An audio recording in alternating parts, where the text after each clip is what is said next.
안녕하세요. 반갑습니다. 저는 장기선 기술원의 한대철 본부장입니다. 지난번에 제가 강의하러 왔을 때 날씨가 엄청 화창했는데 오늘도 마찬가지로 대단히 화창한 날씨네요. 예, 다시 인사드리겠습니다. 저 한대철입니다. 네, 제가 오늘 강의 제목으로 달아놓은 게 장기선 계획 상식으론 해결되지 않아. 이게 왜 이런 강의 주제를 달았냐 그러면요.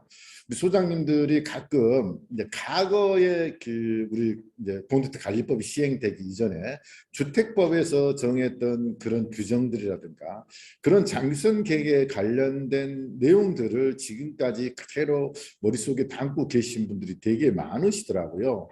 그래서 제가 거기에서 조금 나오셔야 되지 않겠냐. 그래서 소장님께서 가지고 계신 상식 외에 내용들이 상당히 있다. 그러므로 그렇게 좀 생각을 바꾸어 주십사 하는 마음으로 이 부제목을 달았습니다.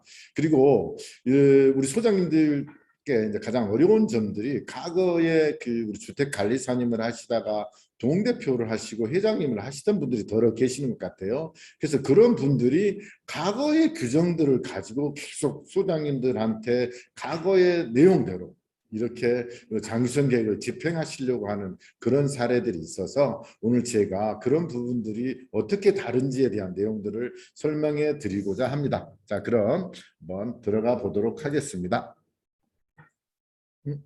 마우스가 안 보고 인터를 쳐야 되는 안 들어가는데 이게 왜 안 되죠? 예. 첫 번째로 목차는 6개 단원으로 구성이 되어 있어요. 그래서 저희가 가장 중요한 핵심은 3번, 4번입니다. 오늘의 강의의 가장 핵심은 그래서 전면 수선과 부분 수선의 구분을 어떻게 하는지, 그리고 장선 충당금과 수선 유지의 구분을 어떻게 할지에 대한 부분들이 제일 우리 소장님들한테 관심사가 크신 것 같습니다. 그래서 저희 장기선 기술원 홈페이지에도 이 부분에 대한 설명이 인기가 제일 많은 것 같더라고요. 그래서 제가 오늘 그 부분에 대해서 좀 더 자세하게 설명해 드리고자 합니다. 자, 그럼 우리가 다시 한번 법을 한번 살펴볼까? 이거 너무나 많이 해서 우리 소장들 머리에 귀에 딱지가 얹을 정도이죠. 우리 공동주택관리법 제29조 2항에서 입주자 대표회의와 관리주체는 장선 계획을 3년마다 검토하고 이 3년마다 검토하고 이 부분에 좀 핵심이 있습니다. 그리고 필요한 경우 이를 국토교통부령으로 정하는 바에 따라 조정하여야 한다. 여기서 우리 소장님들이 가장 많이 헷갈리시는 게 뭐냐 그러면 장선 계획을 3년마다 조정하고라고 이렇게 이해를 하시는 분들이 되게 많아요. 조정은 의무사항이 아닙니다. 그래서 장기선 계획을 3년마다 검토하고 그리고 필요한 경우에 조정을 하는 거겠지 무조건 3년마다 조정하는 것은 아니다. 이 점을 꼭 좀 기억해 주셨으면 좋겠습니다. 그리고 수립 또는 조정된 장기선 계획에 따라서 주요 시설을 교체하거나 보수하여야 한다라고 하고 있어요. 그래서 이 내용은 어떤 점이냐 그러면 우리가 장기선 충당금 사용 계획서를 작성을 할 때 장기선 계획에 따라서 작성을 하도록 하는 내용하고 일맥상통한 부분이 있습니다. 물론 그분의 규정이 따로 있긴 합니다만은 이 부분도 바로 장기선 계획에 따라서 주요 시설을 교체하거나 보수하여야 한다라고 정하고 있다는 것이죠. 그리고 이 경우 입주자 대표회의와 관리주체는 장기선 계획에 대한 검토사항을 기록하고 보관하여야 한다라고 규정하고 있어요. 그래서 항상 우리가 장기선 계획을 조정할 때도 검토를 하고 그리고 나서 조정을 해야 됩니다. 그래서 검토사항을 꼭 기록해 놓으셔야 된다는 점 오늘 다시 한번 강조드리고요. 그래서 장기선 계획의 검토는 입주자 대표회의에 의결 후에 반드시 검토사항을 기록하고 그 문서를 보관하도록 하고 있다라는 점을 좀 기억해 주셨으면 좋겠습니다. 그리고 장기선 계획의 조정은 장기선 계획을 검토한 후 필요한 경우 국토교통부령으로 정하는 바에 따라 조정. 자, 국토교통부령으로 어떻게 정해지냐? 장기선 계획의 조정은 관리 주체가 조정안을 작성하고 입주자 대표 회의가 의결하는 방법으로 한다라고 하고 있어요. 그래서 장기성 계획 조정안은 누가 관리 주체가 작성한다라고만 이해하시면 될 것 같습니다. 자, 여기서 우리 소장님들이 또 가장 많이 어렵다고 하시는 것이 바로 수시 조정에 관한 부분이에요. 그래서 장기성 계획 수시 조정의 절차는 장기성 계획을 조정할 항목이 대부분 1년에 몇 개 되질 않습니다. 한 서너 개, 많아봐야 한 5개 이 정도 되잖아요. 그러는 경우는 장기성 계획서를 전체를 검토하여 조정할 게 아니라 조정할 항목만 검토하여 검토 보고서를 만들고 이 부분에 대해서 조정할 의견을 받아 놓으시면 됩니다.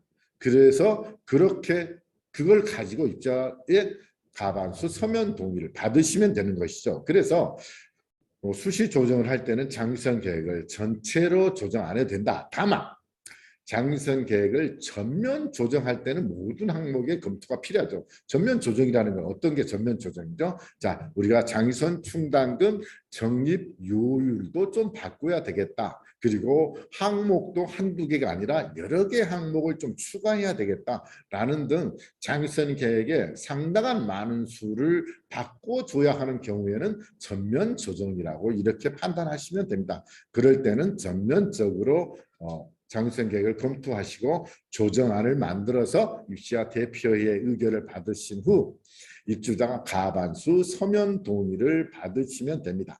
자, 여기서 입주자 가반수 서면 동의를 누가 요청을 하면 되죠? 입주자 대표회의나 관리 주체가 동의를 해주자. 공고를 그러니까 입주자 대표회의 또는 관리 주체의 명의로 공고를 한다라고 이해를 하시면 되고요.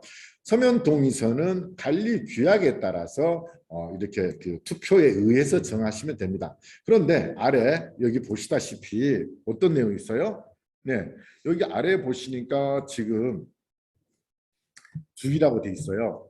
그래서 여기를 보시면 네, 일부 지자체에서는 어떻게 하고 있다고요? 전자투표를 인정하지 않는 경우가 있어요. 그게 왜?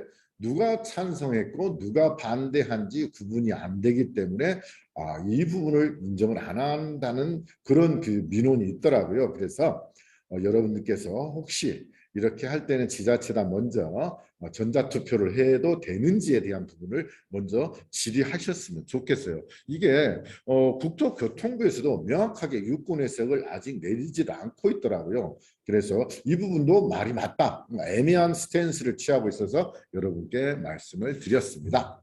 자, 다음은 수시 조정이 필요한 경우에 대해서 설명해 드리겠습니다. 여기에 5가지의 경우를 제가 예시를 들어드렸는데요. 장기선 계획에 따라 집행하는 공사 금액이 장기선 계획 금액보다 더 많은 경우, 그렇죠. 당연히 이때는 조정을 해야 되겠죠. 하지만 긴급이거나 소액인 경우에는 여기에 대상이 되질 않습니다. 그래서 이 부분에 대해서는 제가 좀 이따 설명이 있기 때문에 다시 한번 추가적으로 설명해 드릴 것이고요.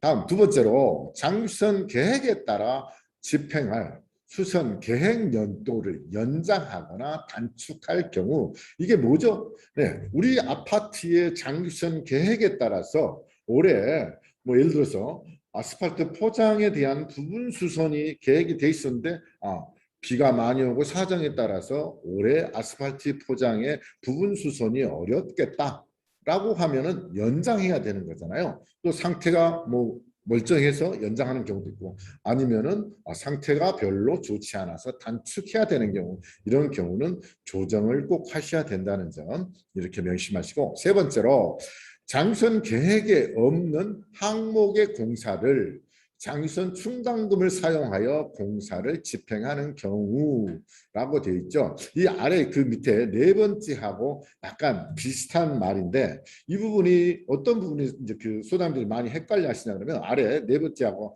같이 한번 설명해 드릴게요. 장선 계획서에는 없으나 장선계획 수립 기준에 해당되는 시설의 보수 또는 교체 공사를 집행할 경우 자 이때는 어떻게 해야 되느냐고 질문하신 분들이 되게 많아요. 자 장선 계획서에는 없으나 장선 계획 수립 기준에 있단 말이에요. 그러면 이 시설의 보수 또는 교체 공사를 어떻게 할 때 수립 기준이 있으니까 당연히 해야 되겠죠. 그러나 장기선 계획서에 없다면은 이 부분에 대한 부분들을 수시 조정을 해서 항목을 넣어놓고 공사를 하셔야 된다는 점입니다. 그래서 장기선 계획서에 없는 공사는 반드시 장기선 계획을 조정하여서 집행하셔야 된다는 점입니다. 그래서 수립 기준에 있더라도 해야 되는데 그 아래 단서 조항이 또 하나 있어요. 단, 장기선 계획서가 과거 주택법 시행규칙 수립 기준에 따라서 수립 또는 조정된 장기선 계획서라도 그 장기선 계획에 따라 집행이 되어야 된다는 것입니다. 그러니까 예를 들어서 이런 거죠. 과거에 주택법일 때 주택법 시행규칙 이제 그 별표 옛날에는 별표 4였죠. 별표 4에서 내용들이 어떻게 됐죠? 그대로 지금까지 가지고 왔다면 그때 부분 수선이 많이 포함이 되어 있습니다. 그래서 그때는 147개 항목을 그대로 준용했다면 그걸 그대로 그 계획에 따라서 장기선 계획을 집행해야 된다는 점입니다. 그래서 그것이 지금 현재 기준하고 다르기 때문에 안 해도 돼.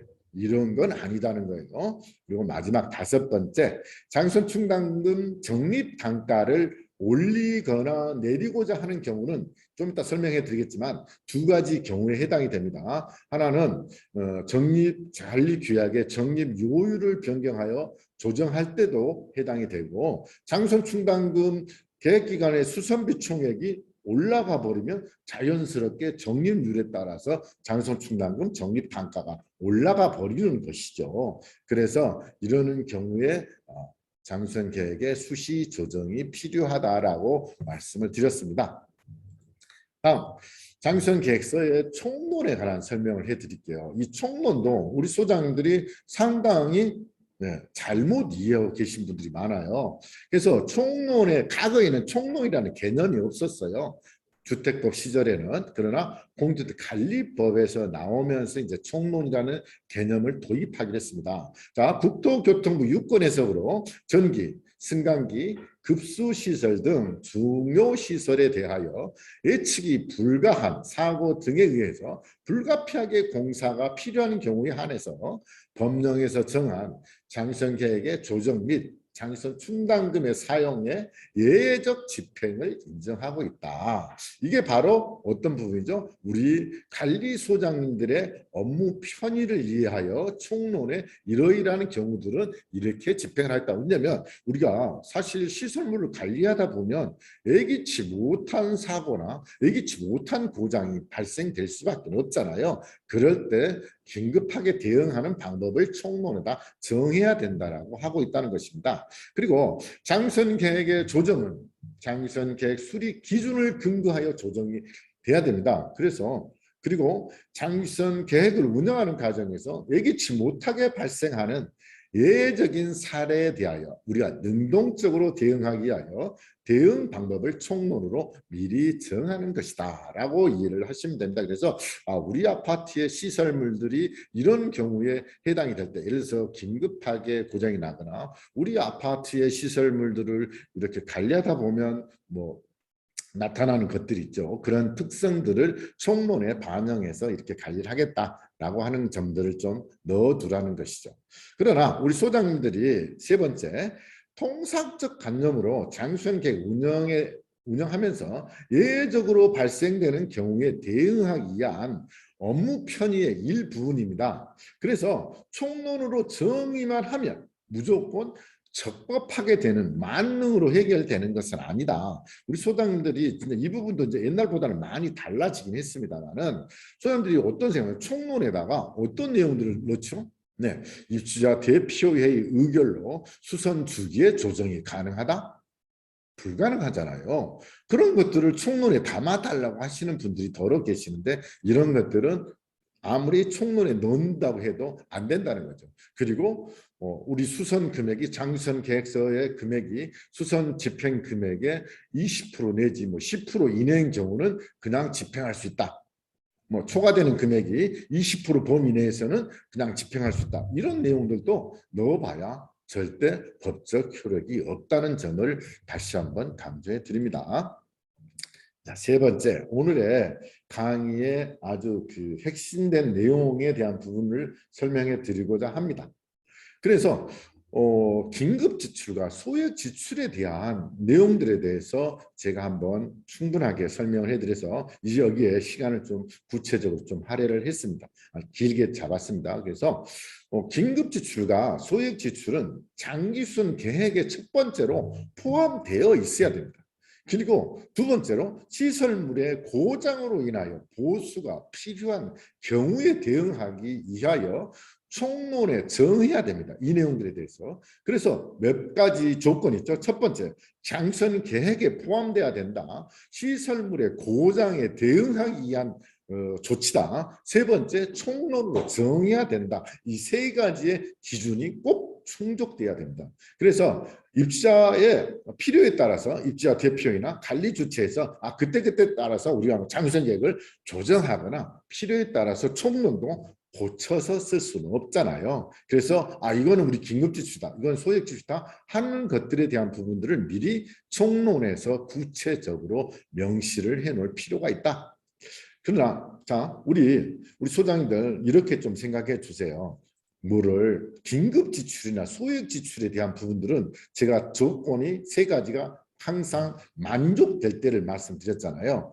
그러므로 장기수선 계획 항목이 고장 났을 때만 집행이 가능하다. 소액이건 긴급이건. 그런데 소장님들이 이렇게 오해를 하셔요. 어떻게? 소액 지출의 경우에는 장기수선 계획 항목에 있는 시설들이 고장 나지 않아도 관리 주체의 판단에 따라서 집행할 수 있다. 이렇게 생각해요. 근데 이것은 우리가 자의적으로 해석하는 부분이 매우 큽니다. 사실 우리들이 처음에 이 부분들은 그렇게 집행해 왔던 건 사실이에요. 그러나 너무 무분별하게 집행이 되는 바람에 국토교통부에서 이 부분에 대해서 제동이 걸린 거라고 봅니다. 그래서 지자체에서 감사를 할 때도 소액 지출이라 하더라도 시설물이 고장 났을 때 지출했느냐 고장 나지 않았을 때 지출했느냐 이 차이가 있고요. 소액 지출에서는 딱 한 가지 다른 점이 있죠.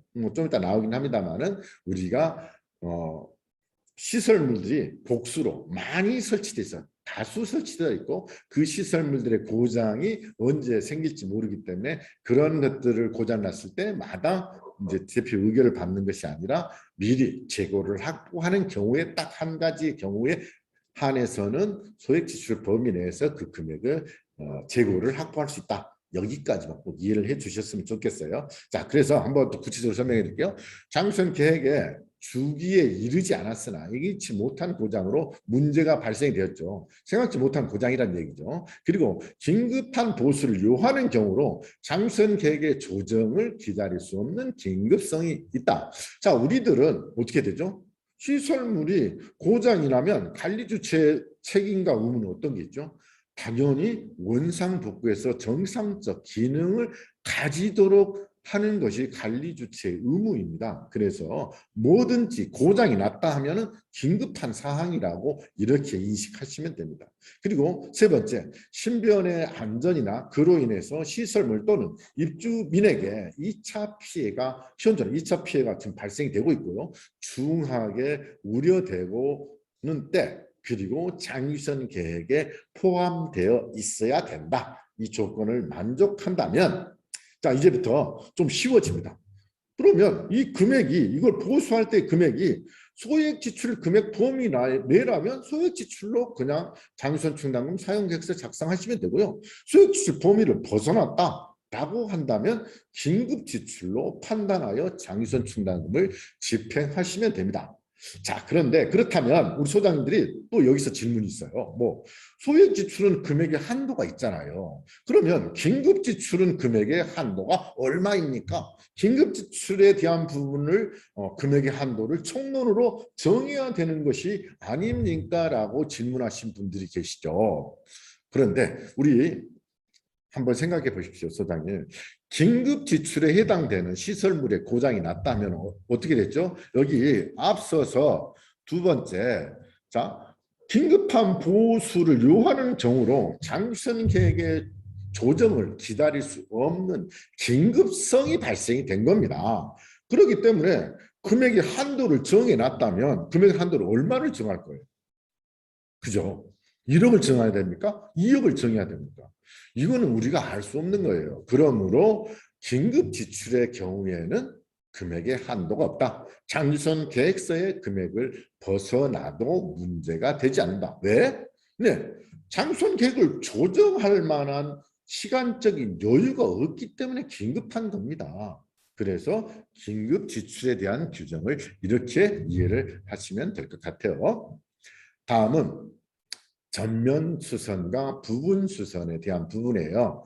우리가 전면 수선과 부분 수선에 대한 부분들이 되게 어렵죠.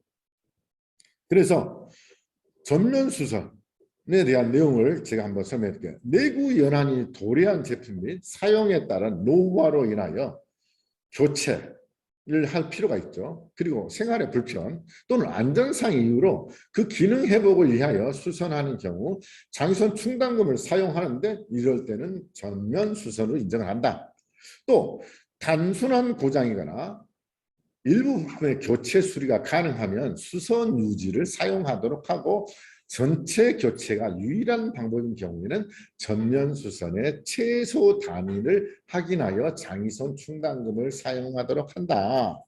이 아래줄을 한번 보십시다. 예, 여기 보시면 예, 전면 수선의 기준을 제시하여 각 항목에 대해 전면 수선의 최소 단위를 정의하고 최소 단위 이하는 부분 수선으로 처리한다. 이 내용이 상당히 어렵습니다. 우리 소장님들이 어려워하시더라고요. 그런데 어떻게 이해를 하시면 되냐면 전면 수선의 최소 단위, 과거에 어떻게 됐죠? 제가 강의 전에 설명할 때 과거의 기준은 우리 아파트 전체를 하는 경우를 전면 수선이라고 봤는데 지금은 최소 단위를 기준해서 뒤쪽에 또 설명이 나온다면은 자 A, B, C 타입으로 구분을 나누어서 자 우리가 건축에 대한 한 구획된 면을 기준할 것이냐 아니면 여러 개의 부품이 결합되어 하나의 기능을 하는 기계적 장치에 대한 내용들에 대한 정의와 세 번째로 C타입에서는 우리 단지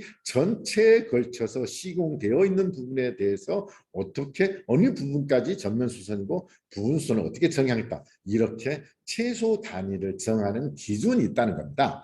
그래서 이런 경우죠. 우리가 전면 수선의 최소 단위를 미리 어디에 있어요? 이 단위가? 네, 2017년 국토교통부가 발간한 장기수선 계획 가이드라인이라는 책자에 이 부분이 정의되어 있어요. 그래서 그 내용들을 가지고 제가 한번 설명해 드릴게요. 자, 그렇다면 전면 수선의 인정 기준에 대해서 알아보겠습니다. 자, 기준은 주요 시설의 공간적 기능과 기능적 독립성을 고려하여 설정을 하는 것이다. 제가 앞서 설명했던 아래 A, B, C 타입 중 하나를 선택하여서 전면 수선의 최소 단위를 정해 놓으면 된다. 근데 사실 아주 어려운 게 있어요. A 타입의 경우에는 매우 쉽습니다. 자, 어떻게 되죠? 자, 해당 항목의 공사가 명확히 구분되는 등 예, 뭐 동의 특정 부위, 지하 주차장 등의 공간에 부속되는 경우, 이 경우에 대해서는 어떻게? 네, 한 면이 공간이 완벽하게 명확하게 구분되어 있잖아요. 우리가 아파트 101동에 옥상에 올라가 보면 1, 2호는 이제 계단식의 경우 1호 라인과 2호 라인 사이에 승강기실이 있으면서 이 구분이 완벽하게 한쪽에 옥상이 면적이 구분되어 있어요. 그러면 1호 라인의 옥상 방수를 한 곳을 하는 것도 전면 수선에 해당이 된다. 자, 그래서 여기에서 인정 기준에서 최소 단위를 이렇게 정의하고 있죠. 해당 항목의 공사가 명확하게 구분되는 동의 특정 부위, 지하 주차장 등의 공간에 부속되는 경우 하나가 완벽하게 딱 별도로 구획이 돼 있다. 그러면 이것의 한 구획을 공사하는 것이 바로 전면 수선이다. 네. 그래서 우리 아파트 단지 전체를 하는 것이나 동 전체를 하는 것이 전면 수선이 아니라 한 면에 구획된 한 개의 면을 보수하는 것이 바로 전면 수선의 최소 단위가 된다. 그래서 이 경우 단지 전체가 수선 범위가 아니고 구분된 공간 내에 해당 항목의 수선 공사를 전면 수선으로 인정하게 된다. 네. 근데 이렇게 되기 때문에 건물의 경우 딱 구역이 떨어져 있으니까 쉬워요. 그런데 문제는 이제 그 다음 B타입의 경우인데 A타입에 대해서 다시 한번 추가적으로 설명해 드릴게요. 예를 들면 옥상 방수에 대한 부분이죠. 그래서 각 건물의 옥상이 라인별로 구분이 돼 있다. 그러면 라인별의 옥상이 바로 하나만 하면 하나의 독립된 공간에서 그 하나만 하더라도 전면 수선에 해당이 된다. 자, 얼른 우리가 이렇게 되니까 응용을 해볼 수가 있어요. 우리 소장님들이 우리 아파트의 옥상 도막방수가 2021년도에 계획이 돼 있어. 그런데 안 해야 될 것 같아요. 그렇다면 그 한 동에 가장 문제가 되는 특정 라인 하나만 수선을 해요. 그리고 나면 그게 전면 수선이 된 겁니다. 그래서 2021년에 전면 수선을 시행한 겁니다. 그러므로 우리가 공사를 했기 때문에 장기수선 계획을 수시 조정해서 조정할 필요가 없어지는 것입니다. 이해가 되시죠? 네, 이렇게 생각하시면 아주 쉽죠. 그래서 한 라인에 그 부분이 최소 단위의 하나만 전면 수선을 했어도 전면 수선 공사를 한 겁니다. 그렇기 때문에 그렇게 이해를 하신다면 우리가 굳이 공사를 꼭 안 했다고 해서 입주자의 가반수 서면 동의를 받아서 수시 조정을 할 필요가 없어지는 것이다. 그러니까 두 번째, 논수립은 별로 이렇게 크게 작용되지 않으니까 떠나고, 세 번째, 지하 주차장의 일부를 도색하는 것은 부분 수선이다. 자, 우리 지하 주차장에 기둥만 도색하는 경우 이게 부분 수선에 해당이 됩니다. 자, 그러면 우리 지하 주차장에 기둥들이 되게 지저분해서 기둥만 수선 페인트를 하겠다. 라고 하는데 이거 그냥 수선 유지를 할 수 있습니다. 하지만 공사 금액이 너무 가대하여 장선 충당비를 쓸 수도 있어요. 그런 경우는 부분 수선이 없는데 그럼 어떻게 장선 충당을 씁니까? 소장님, 그렇게 생각하실 게 아니라 그런 경우는 부분 수선에 해당이 되지만 장선 계획을 조정하여 우리 지하 주차장의 일부 도색에 대한 부분들을 장선객에 수립하시고 그리고 장선 충당금으로 일부도 보수할 수 있다. 라고 응용이 된다는 것입니다. 두 번째, 이제 가장 어렵다는 B타입이에요. B타입의 제품은 기능적으로 구분하는 거잖아요. 그래서 여기를 한번 볼까요? 예, 우리가 보시면 여러 부품이 결합되어 제작된 제품이 독립적으로 기능하는 경우라면 하나의 제품 교체도 전면 수선으로 인정을 한다. 이게 지금 아래쪽에 보시면 승강기에 대한 부분 때문에 제일 머리가 아파요. 자, 우리 아파트, 우리 장기수선 계획의 수리 기준에 보시면 뭐가 있죠? 승강기가 5개로 구분이 되어 있어요. 기계장치, 시브로프, 제어반, 조속기, 그 다음에 도개폐 장치로 이렇게 구분되어 있습니다. 그런데 소장님들이 저한테 질문하는 경우가 조속기라고 한다면 조속기 바꾸니까 됐어 라고 하면 쉬워요. 근데 아주 애매하게 고장이 나는 게 PCB에 대한 부분이 있어요. 자, 우리가 PCB를 좀 이따 질문 나오니까 그때 다시 하겠고 다른 쪽에 예를 들게요. 우리 아파트의 승강기 검사를 받았는데 비상통화 장치가 고장이 났대요. 이것이 제어반이에요? 기계장치예요. 이게 구분을 명확하게 하기가 쉽진 않죠. 근데 제어반이라는 거는 승강기를 제어하는 부품이 제어반에 해당이 되는 거 아니겠습니까? 그래서 이제 구출 비상통화 장치는 기계장치의 한 부분이 아니겠냐라고 판단하시면 된다는 거죠. 그런데 우리 소장님들이 너무 이거를 구분해서 하실 생각 하시지 마시고, 자, 어떻게 하시면 되겠어요? 내가 잘 모르겠다 그러면 승강기 제어반 교체라고 이렇게 하셔도 돼요. 그리고 전표에다는 별도로 기재를 하시면 됩니다. 이 부분 가지고 시비를 거시는 부분들은 아마 없을 겁니다. 그래서 이게 되게 어렵다. 그래서 우리가 할 때 요령도 제가 나중에 설명해 드릴게요. 또 어떻게 구분하면 되는지.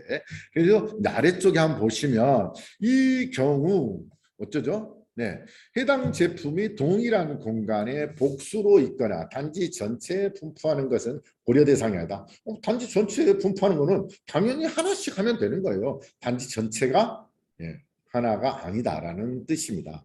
그래서 우리가 그렇게 그 CCTV 카메라 하나도 전면 수선에 해당이 되고, 그 다음에 뭐죠? 감지기 하나도 전면 수선에 해당이 됩니다. 이게 우리 소장님들이 장선 계획서에 어떻게 하시면 쉽겠어요? 네, 전면 수선의 최소 단위를 미리 장선 계획에 담아 놓으신다면 훨씬 쉬워질 겁니다. 그래서 그렇게 이해를 하시면 되고, 자, 승강기의 구성품, 기계 장치를 한 개를 중심으로 단위가 정해지는 것이다.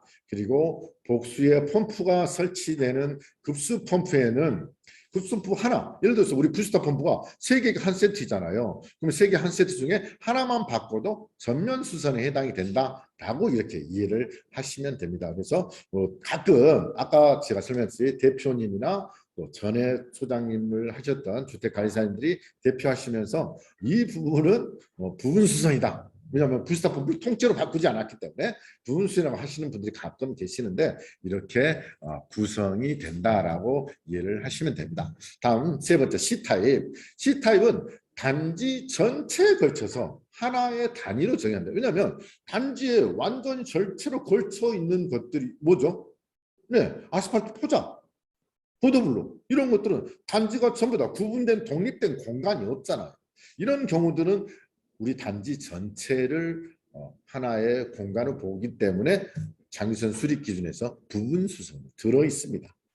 그래서 이 경우는 조금만 하면은 부분 수선, 단지 전체라면 전면 수선이다라고 이해를 하시면 되는데, 요 아래쪽 세 번째 이 부분이 조금 많이 헷갈리셔요. 그래서 기계 분야에서 부위별 배관, 수평 배관, 이게 행주관이라고 하죠. 그리고 단지 내 도로 등에 해당이 되는데, 이 행주관은 어떻게 됐죠? 단지 전체, 지하 주차장 전체에 걸쳐서 시공이 되어 있습니다. 그러나 급수 배관 같은 경우는 펌프실에서 급수 배관이 101동을 물을 쓰고 연결이 돼서 102동류, 103동류. 자, 그런데 행주관은 그런데 수직 배관의 경우는 라인이 완벽하게 구분되어 있습니다. 그래서 수직 배관은 라인 하나가 전면 수선이다 라고 이해를 하시면 될 것 같습니다. 이제 어려우신가요? 이제 좀 쉬워졌죠. 그래서 우리가 이렇게 전면 수선의 최소 단위를 기억하고 계신다면 장기선 계획을 운영하시는데 어려움이 없을 것이다. 분야별로 한번 구체적으로 한번 따져볼까요? 건축 분야에서 건물 내부나 외부에서는 공간적으로 분리되었는지를 한번 따져본다는 거죠. 그래서 구획이 하나의 구획이라면 전면 수선의 최소 단위에 해당이 된다. 그리고 동에 이제 뭐 이것도 제가 설명을 해드렸죠, 앞쪽에서. 그래서 이 부분 또 이제 설명드리지는 않을 것이고, 뭐 지하 주차장이 하나로 만들어졌다면 지하 주차장 전체가 전면 수선이 되고, 예를 들어서 지하 주차장이 몇 개 동시 묶어져서 세 개소가 있다면 그 한 개소가 구획된 한 개소가 있다면 이 한 개소를 보수하는 것이 전면 수선에 해당이 된다. 예를 들어서 지하 주차장이 2, 3, 4층으로 이렇게 구분되어 있다 그러면 2층만 해도 전면 수선이고 3층만 해도 전면 수선에 해당이 된다. 그리고 여러 부품이 결합되어 제작된 제품이 독립적으로 기능하는 경우라면 하나의 제품 교체도 전면 수선이다. 우리가 여기에 해당되는 것이 건축 내부에서 뭐가 있죠? 요즘에 자동문 있잖아요. 이 자동문에 오퍼레이터가 있어요. 이렇게 제어하는 신호를 받는 장치가 있죠. 오퍼레이터를 통째로 바꾸는 경우도 있고요. 그 다음에 오퍼레이터 안쪽에 들어있는 모터만 바꾸는 경우도 있습니다. 그러면 여기 어떻게 있죠? 여러 개의 부품이 결합되어 하나의 독립된 기능을 하고 있다라고 한다면 하나의 전면 수선에 하나만 바꿔도 전면 수선에 해당이 된다라는 것입니다. 그러나 좀 이따 설명해 드리겠습니다만 센서류는 해당이 되질 않습니다. 다음 정보통신, 이제 뭐 정보통신 분야에서 복수의 부분들이 하나의 조가 되어서 작동되는 것들에 대한 부분들이에요. 그래서 개별 품목을 교체하는 것은 전면 수선에 해당이 된다. 그래서 여기 나오죠. 바로 야, 우리가 여러 개소에 설치되어 있는 하재 감지기 스프링클러의 헤드 같은 경우에는 B타입으로 한 개의 감지기를 교체하는 경우도 전면 수선에 해당이 된다. 자, 그러니까 어떻게 하죠? 우리 감지기 하나가 소장님들 2,400원에서 뭐 한 3,000원 내야 하는데 이게 하나를 바꿔도 그러면 전면 수선입니까? 예, 맞습니다. 전면 수선이에요. 이것들을 이해를 못 하시는 대표님들이 더러 계시긴 하더라고요. 그런데 우리가 여기서 가이드라인에서 이 부분들을 이렇게 독립된 기능을 한다면 그 하나를 교체하는 것도 바로 전면 수선에 해당이 된다라고 이해를 하시면 될 것 같아요. 그래서 우리 필요 설비도 한 개동의 필요 설비를 교체하더라도 전면 수선, 필요 설비 전면 수선에 해당이 된다. 자, 그렇다면 뭐 또 생각나는 거 있죠. 우리 아파트에 가로등이 여러 개 있어요. 가로등 하나만 바꿔도 전면 수선에 해당이 되기 때문에 장기선 충당금을 쓰셔야 된다는 것입니다. 그리고 승강기는 동 단위가 아닌 한 대 중에서 그 구성품의 기계장치, 휘브로프, 제어반, 조속기, 그 도 개폐 장치에 대한 부분들이 각자 구분돼서 이거 하나씩만 바꿔도 전면 수선에 해당이 되는 것이고요. 밑에 일부분 우리 소장님들 조금 관심 있게 봐주세요. 우리 소장님들이 장수하는 계획서를 제가 보면 뭘 다 빼먹어요? 동력반을 다 빼요. 우리는 개별 난방이기 때문에 동력반이 없다. 그런데 그 이제 개별이든 지역 난방, 아니 지역 난방이든 중앙 난방이든 거기만 동력반이 필요한 게 아니라 우리가 보일러실 등 이렇게 아니라 펌프실도 동력, 그러니까 380V를 쓰고 있는 쪽이 동력반이다라고 이해를 하시면 된다. 그래서 동력반도 그 하나의 구획된 그 동력반의 전체를 교체하는 것이 최소 단위고, 동력반 장수성격이 절대 떠먹지 마세요. 자, 우리가 이제 그 기계 분야 쪽이 바로 이제 B타입의 경우가 많다. 그래서 여러 개의 펌프가 단지 전체에 설치돼 있어. 뭐 부스 펌프는 뭐 이제 단지 뭐 예를 들어서 3개 부스터 펌프가 3개 한 세트라고 돼 있고, 뭐 물올림 펌프로 돼 있다라도 2개의 펌프 A, B가 2개가 있는 경우도 있죠. 이런 경우는 펌프 하나만 교체를 하여도 되고, 펌프는 또 재밌는 게 뭐가 있어요? 펌프부가 있고 모터부가 있어요. 그래서 모터만 교체하는 경우도 있어요. 물올림 펌프 같은 경우는 이것도 모터부의 전면 교체. 이게 2개가 하나로 한 세트가 아니에요. 그래서 펌프부만 교체하는 것도 전면 수선, 모터만 교체하는 것도 전면 수선. 그러니까 이러니까 소장님들이 어렵다는 거예요. 왜? 펌프를 통째로 교체해야지 전면 수선인데 왜 또 갑자기 모터만 교체해도, 펌프만 교체해도, 앞서 내가 어떤 설명했죠? 여러 개의 부품이 결합하여 하나의 기능을 하는 거잖아요. 펌프부는 펌프 내부에 뭐가 있어요? 임펠러가 있고 케이싱이 있잖아요. 그리고 모터에는 모터에 코일이 있고, 그 다음에 그 아마추어 코어가 있습니다. 그렇기 때문에 각자의 여러 개 부품이 결합되어 했기 때문에 그 하나씩 따로 바꿀 수 있다면 그 하나가 바로 전면 수선의 단위가 되는 것이다. 우리 배수 펌프들 많잖아요, 단지에. 이런 경우 배수 펌프 하나를 바꿔도 바로 전면 수선에 해당이 되는 것이다 라고 이해를 하시면 되고요. 급수관, 배수관, 오배수관, 난방관, 급탄관, 수관 등은 배관부에 따라서 수직 배관은 라인별로일 때 전면 교체가 되는 것입니다. 그리고 수평 배관의 경우라도 동별로 배관이 따로 있다면 그것을 동 라인 쪽에 그 구역이 따로 있다면 그쪽만 하는 것에 대한 부분도 전면 수선에 해당이 되는 것입니다. 예를 들어 아파트 단지가 커가지고 1동부터 10동까지의 펌프시 따로 있고, 그 다음에 뭐 이제 11동부터 20동까지 펌프시 따로 있고, 이런 경우도 있어요. 이런 경우는 그쪽 라인만 통째로 하더라도 이것이 전면 수선에 해당이 된다라고 이해를 하시면 될 것 같습니다. 네 번째로 토목이나 조경보다는 한꺼번에 다 어울려 있기 때문에 B타입과 A타입, B타입, C타입이 있는데 그렇게 어렵지는 않을 거라고 생각이 됩니다. 다음 이제 장기선 충당금과 수선 유지비의 구분에 대한 설명이에요. 자, 첫 번째로 장수 충당금 뭐예요? 장수선 계획서에 있어야 돼요. 그 다음에 전면 수선의 경우에는 전면 수선의 최소 단위 이상 공사를 집행할 때는 장수 충당금, 전면 수선의 최소 단위 이하이면 수선 유지비죠. 하지만 부분 수선이 수립되어 있는 항목이라면 부분 수선의 경우는 최소 단위 이하라도 무조건 장기선 충당금이다 라고만 이해를 하시면 이제 쉬워지죠.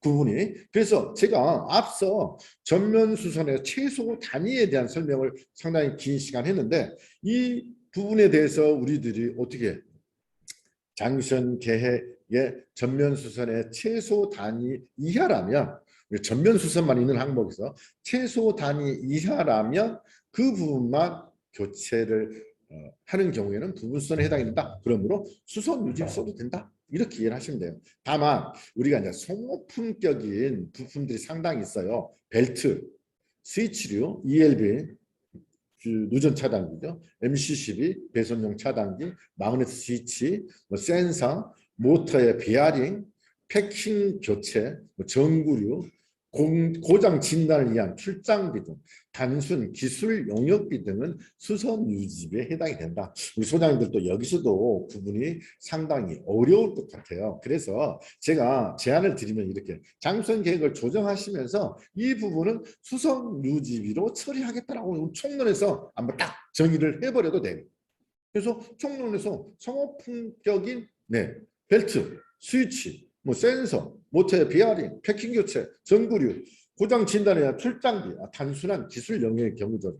통째로 이제 기술자가 진단하고 시선을 바꾸는 데는 해당이 안 되고, 자 와가지고 고장이나 고장이 아니냐 이런 진단비 등은 수선 유지비에 해당이 된다라고 딱 정의를 해놔 버리면 소장들 나중에 이거 수선 유지 집행하는 전혀 문제가 없다는 거죠. 그리고 수선 유지비는 장선 계획서에 포함되지 않는 시설물의 보수에 소요되는 비용이다. 그래서 장선 계획서에 전면 수선만 계획되고 전면 수선의 최소 단위 이하의 공사에 소요되는 비용은 당연히 수선 유지비다 라고 이렇게 이해를 하시면 된다는 거죠. 이제는 정의가 딱 구분이 되셨죠. 좀 쉬워지셨나요? 네, 그래서 그렇게 이해를 해주시면 되고, 이 실무 요령에 대해서 제가 한번 설명해 드릴게요. 이 부분을 꼭 좀 생각을 좀 해주세요. 이게 좀 우리들이 그 요령을 좀 피우자는 거예요. 너무 소장님들이 너무 그 문서를 작성할 때 꼼꼼하게 해버린다든가, 또 아니면 너무 구체적으로 작성을 해서 도리어 우리 발목을 잡는 경우가 있어요. 자, 이렇게 하면 됩니다. 우리 장성에서 포함되는 함량이 전면 수선의 최소 단위의 구분이 어렵다. 사실 그런 경우가 있잖아요. 그런데 수선 내용이 부품 전체를 교체했다면 전면 수선으로 판단하여서 장유선 충당금, 자 그렇게 하고 일부를 수리했다라고 한다면 수선 유지비로 처리하면 돼요. 그래서 회계 개정 과목의 적용란에다가 장유선 충당금을 쓰면서 수선 유지비를 쓴 것처럼, 예를 들면 이런 거죠. CCTV 카메라를 교체를 해놓고 CCTV 카메라 수리비 이렇게 쓰면 누가 다 오해를 할 거 아니에요. 아니 CCTV 카메라의 한 대도 그 한 대만 장선 충당금을 쓰는 최소 단위의 기준인데 왜 수리하면서 장선 충당금을 썼냐라고 시비가 걸릴 가능성이 있다는 거죠. 그래서 이거는 장선 충당금을 썼다면 장선 충당금 계정에다가 CCTV 카메라 교체 이렇게 쓰셔야 되고, 수선 유지비를 썼다면 CCTV 카메라를 설령 바꿨다 하더라도 CCTV 카메라 수리비라고 적어 놓는다면 나중에 감사받을 때 상당히 피해가지 않을까. 우리 소장님들이 이 부분을 다, 물론 적요란을 쓰는 사람이 누구죠? 우리 격리주임들이 많이 쓰죠. 그런데 격리주임이 쓸 때 올라갈 때 결제하시면서 전표 보시면서 이거는 반드시 장기선 충당금을 쓰는 경우라면 수리비라고 적지 마시고 교체비라고 적으세요라고 이렇게 좀 지도를 하시면 되지 않을까 싶어요. 자, 질문 있어요. 자, 우리 승강기 메인 PCB가 고장이 났어요. 근데 수리하는데 한 5일 정도 소요가 된대요. 그러면 승강기 세워놓을 수는 없어요. 그래서 중고 제품으로 교체를 했어요. 그죠? 그러면 이게 전면 수선일까요? 부분 수선일까요? 네. 답변 한번 해보실래요? 엄청 어렵죠? PCB가 고장나서 이게 수리해도 돼. 그런데 중고 제품으로 갖다 끼웠어. 이거는 사실 PCB를 하나를 전체를 바꾸는 겁니다. 그런데 PCB 승강기를 세워놓고 PCB를 수리해 왔다라고 했다면 수선비에 해당이 되죠. 근데 우리가 그럴 사람은 없으시겠죠. 두 번째로 승강기, 권상기 내부 감속 기어가 망가졌어요. 기어 이빨이 몇 개가. 그래서 수리비가 900만 원이 소요되었어요. 그런데 권상기는 하나가 통째로 한 세트잖아요. 기어는 말 그대로 여러 개의 부품이 결합되어 하나의 동작을 하는 게 아니라 기어 그 자체가 하나잖아. 그래서 전면 수선의 최소 단위 이하다. 그러므로 수선 유지로 집행해야 되느냐? 야, 머리 아프시죠? 네. 이럴 때 요령이 있습니다. 사실 법대로 딱 따지면은 수선 유지 집행이 가능합니다. 그런데 이것이 시비거리가 돼요. 왜? 비용을 고려하여 장선 충당금 사용 여부를 결정하라고 돼 있어요. 그래서 우리가 예를 들면 한 150세대 정도 되는 아파트에서 권상기 수리비가 900만 원이 나왔어요. 이거 수선 유지로 턴다 하면은 한 번에 털면 난리가 나겠죠. 그렇다고 해서 6개월 부과해도 문제가 생겨요. 이런 경우는 권상기 교체를 해서 장선 충당금을 쓰는 것이 옳지 않겠나 생각을 해봅니다. 소장님들이 꼭 정확하게 하고 싶다면 화투를 누가 매기죠?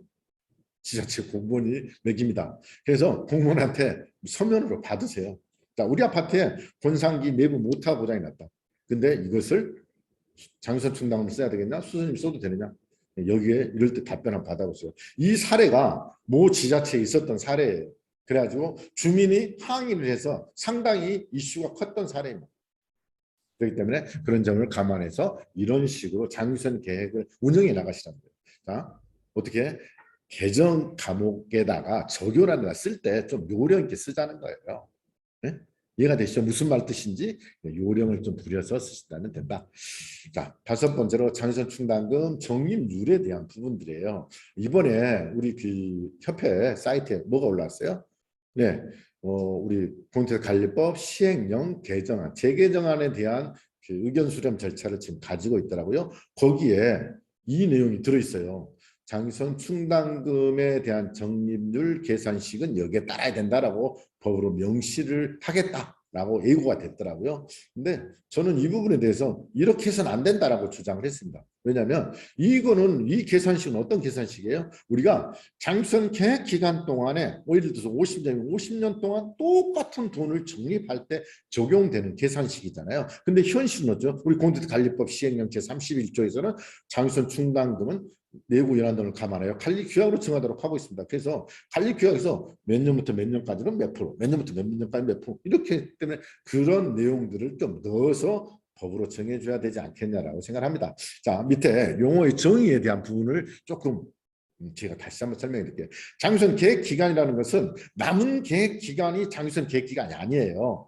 그래서 계획 기간은 사용 검사일부터 건축물 멸실 예정일까지가 바로 장선 계획 기간이 됩니다. 그래서 소장들이 가끔 남은 기간만 장선 계획 기간으로 인정을 해서 이 장선 충당금 단가를 산정할 때 좀 오해가 있으신 분들이 계신데 이렇지 않아야 된다는 점. 또 그리고 계획 기간 중 수선비 총액이라는 것은 경과된 기간 동안 지출된 장선 충당금과 현재 장선 계획서의 금액의 합을 얘기합니다.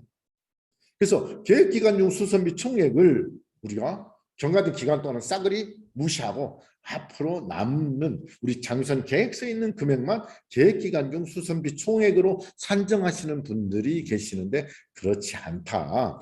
그래서 경과된 기간 동안 지출된 장선 충당금 이렇게 얘기를 했더니 어떤 소장님이 우리 아파트는 지금 경과된 기간이 20년이 넘었어요. 과거의 자료를 찾을 수가 없어요.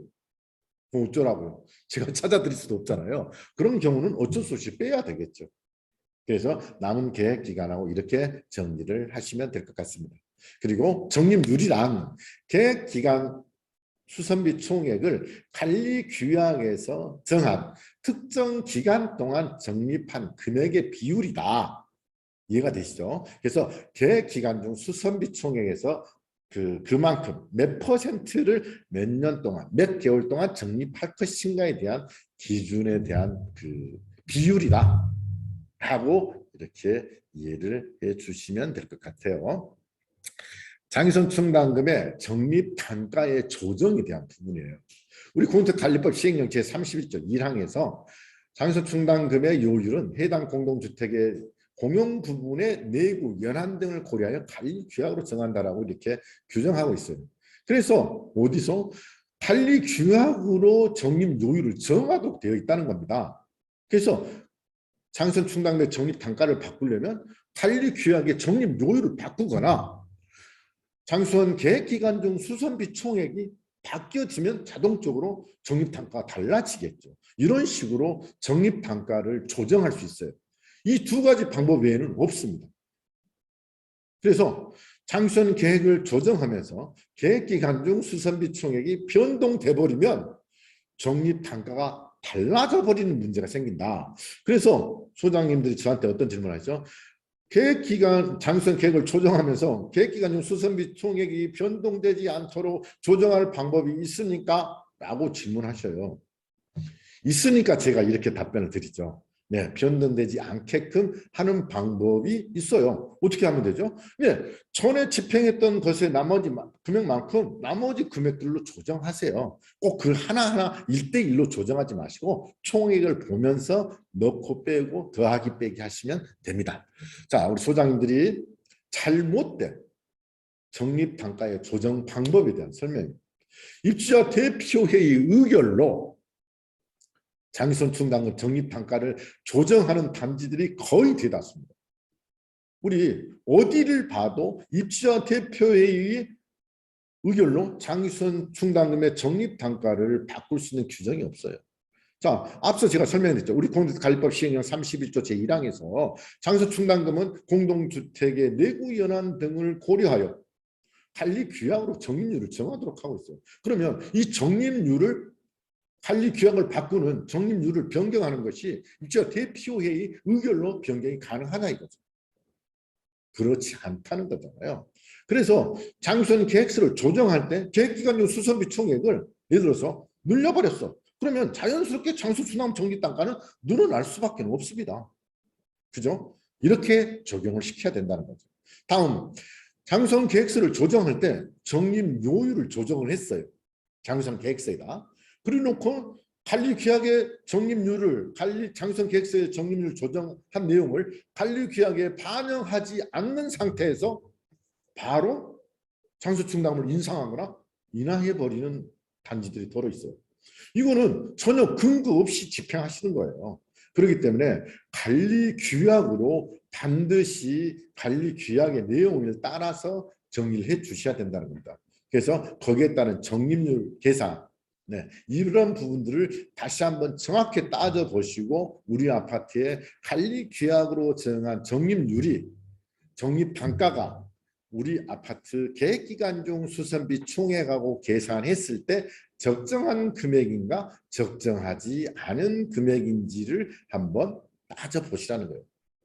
그래서 이 부분에 대해서는 이 강의 영상을 제가 올려놨어요. 그래서 우리 장기선 기술원 홈페이지나 유튜브에서 장기선 충당금 계산 요령이라든가 이렇게 검색하시거나 아니면 주택안전기술원 한대철을 검색하시면 동영상에서 이 강의 내용을 한번 들어보실 수 있습니다. 짧게 돼 있어요. 한 7분인가 이렇게 돼 있기 때문에 한번 들어보시면 장기선 충당금 적립률을 어떻게 계산하는지 금방 쉽게 이해하실 수 있습니다. 그래서 보시고 여러분들이 나중에 관리별 개정하거나 장기선 계획서에 조정을 할 때 그 적립률, 단가를 결정하는 것에 대한 부분들을 참고해 주시기를 바랍니다. 자, 이번에는 이제 마지막으로 수선 이력 관리에 대한 부분이에요. 오늘 또 제가 그 K아파트 홈페이지를 들어갔다 와봤어요. 그랬더니 저기 팝업 창으로 어떻게 떠 있어요? 예. 수선 이력 관리에 대한 내용의 안내문이 팝업 창으로 떠 있더라고요. 그래서 이 부분에 대해서 법적 내용을 제가 살펴봤습니다. 우리 공동주택관리법 시행령 제32조 2항에 따라 공용 부분에 해당되는 시설의 교체, 유지 보수 및 하자 보수 등의 실적을 시설별로 이력을 관리하여야 한다라고 하고 있습니다. 그리고 공동주택 관리 정보 시스템에 등록하도록 법으로 명시하고 있습니다. 그러므로 조그만 보수를 하는 것도 전부 다 입력해야 하는데 우리 소장님들이 가끔 이런 질문을 하시더라고요. 아니 우리 아파트에 예를 들어서 아까 장선 계획에 따라서 화재 감지가 달달이 몇 곳씩 했어요. 그러면 이걸 달달이 전부 다 그 할 때마다 하나 예를 들어서 9월 5일 날 감직이 하나 교창을 올리고 9월 10일 날 감직이 하나 교창을 올리고 이렇게 해야 됩니까? 그렇게까지는 좀 무리고요. 한 달을 결산을 해서 이러이러한 것들을 이때 했다라고 이렇게 구성해서 기준을 정해서 좀 올리시면 이력 관리가 되지 않을까 싶어요. 또 만약에 한 달별로 이렇게 그 집계가 할 게 없다면 그 분기별로 1사분기 그다음에 2사분기 이런 식으로 분기별로 하셔서 관리를 하신다면은 되지 않을까. 이 부분이 지금 현재 그 가티로 대상입니다. 그러므로 소장님들이 왜냐하면 제가 강의할 때마다 설명해 드립니다만은 이게 언젠가 갑자기 지자체에서 이거를 조사를 했을 때 전산에 올라가 있는 데이터를 내가 어떻게 바꿀 방법이 없잖아요. 그래서 같은 대상이 될 수 있기 때문에 지금이라도 꼭 이 규정은 언제부터 해당이 되냐면 2016년도 우리 공동주택관리법 시행할 때부터 적용이 되기 때문에 꼭 좀 명심하셔서 소장님이 직접 못하신다면 우리 그 아래 과장님이라든가 경리 주임님한테라도 시키신다면 그렇게 어렵진 않더라고요. 하는 절차가. 그래서 꼭 좀 그 내용들을 해주시고 법은 이렇게 있다라는 것을 제가 보여드리는 것입니다. 그래서 제 강의는 여기서 마치고요. 우리 여기 우리 저기 창에 질문이 왔어요. 그래서 전면 수선 주기를 어떻게 하나 카메라를 매년 교체하게 된다면 전체 수선 주기가 1년이 되나 요라고 했는데 제가 이 부분에 대해서 다시 한번 설명을 해드릴게요. 이 부분만. 자, 전면 수선 주기는 원래 수선 우리 수리 기준에서 정한 기준은 5년이잖아요. 카메라의 전면 수선 기준이. 그런데 작년에 교체했고 올해 또 했어요. 그러면 어차피 이 기준 주기가 협회 시스템하고 다른 쪽에서 할 때는 근데 원래 기준 주기는 5년인데 2020년도에도 교체를 했고 21년에도 교체를 한 겁니다. 그래서 기준 주기가 1년이 아니라 그때마다 수선이 돼 있다라고 이렇게 이해를 하셔야 됩니다. 그래서 기준 주기는 5년의 주기를 잡고 수선을 매년 이루어져서 한다. 자, 이게 좀 헷갈리시고 어렵다면 이렇게 하시면 돼요. 1차분. 그래서 2021년에 1차분, 22년에 2차분, 23년에 3차분 이런 식으로 구분해 놓는다면 여러분들이 5년마다 한 번씩 해도 1차분에 어디가 들어갔고 2차분에 어디가 들어갔고 이렇게 구분해서 관리할 수가 있습니다. 그리고 전면 수선 금액을 얼마나 그러니까 1년 단위로 할 때 그 10%를 잡는 게 아니라 우리가 전체를 교체할 때 왜 전체를 교체할 때를 대상하냐 그러면 우리 장기수선 충당금을 적립하기 위해서 전면 교체를 했을 때 돈이 얼마 든지를 알아야지 그만큼 적립을 할 거 아니에요. 그런데 우리 장기수선 계획서에다가 우리가 수선을 매년 하니까 매년 하는 만큼만 조금만 이렇게 적립을 해놨다면 나중에 실제로 장기수선 충당금이 너무 부족하게 되는 문제가 생기기 때문에 그렇습니다. 그래서 그 장기수선 계획서의 금액은 전체 수선할 때 들어가는 금액을 감안하여 기재하셔야 된다는 점을 설명해 드립니다. 또 그리고 더 자세한 설명은요. 또 앞으로도 궁금한 사항이 있다면 저희 사무실 1661-2435로 전화하셔서 언제든지 질문하셔도요. 저희가 친절하게 답변해 드리겠습니다. 제가 1시간 동안 여러분과 함께한 시간이 길다면 길고 짧다면 짧지만 여러분들의 크게 도움이 됐으면 하는 마음으로 강의를 해드렸습니다. 지금까지 경청해 주신 소장님께 다시 한번 감사드리고 저는 여기서 강의를 마치겠습니다. 감사합니다.